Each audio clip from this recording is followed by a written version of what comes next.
Muling nagpatupad ng taas presyo sa mga produktong petrolyo ang mga kumpanya ng langis simula alas 6 ng umaga noong October 7, 2025. Sa bagong abiso, tumaas ng 20 centavos kada litro ang presyo ng gasolina, 80 centavos kada litro sa diesel at 20 centavos naman sa kerosene.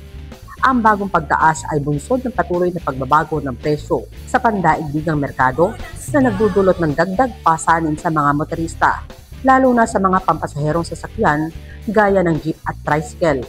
Inaasahang may domino effect ito sa pamasahe at presyo ng mga pangunahing bilihin. Sa lungsod ng Cabanatuan, kapansin-pansin ang malaking pagkakaiba ng presyo sa bawat gasolinahan. Sa Shell Gasoline Station, umaabot sa 60 pesos and 95 centavos ang fuel-saved diesel, habang 67 pesos and 65 centavos naman ang B-Power diesel.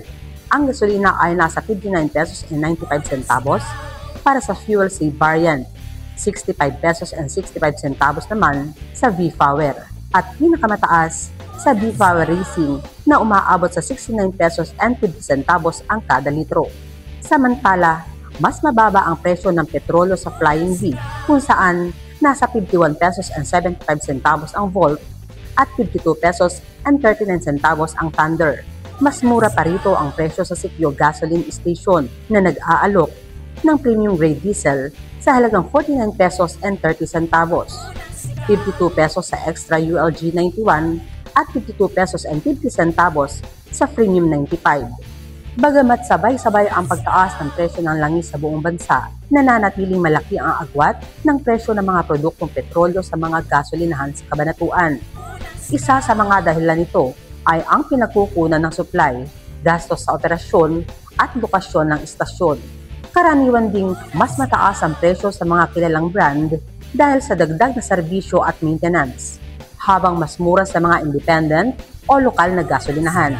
Dahil dito, hinihikayat ang mga motorista na suriin at ikumpara ang presyo ng langis sa iba't ibang istasyon upang makatipid sa gitna ng patuloy na pagtaas ng presyo sa pandaigdigang merkado.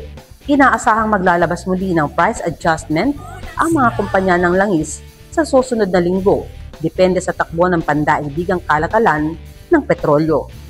Kasama si Jeremy Ramos at Tom Manzanal, Elsa Navallo, para sa Balitang Unang Sigaw.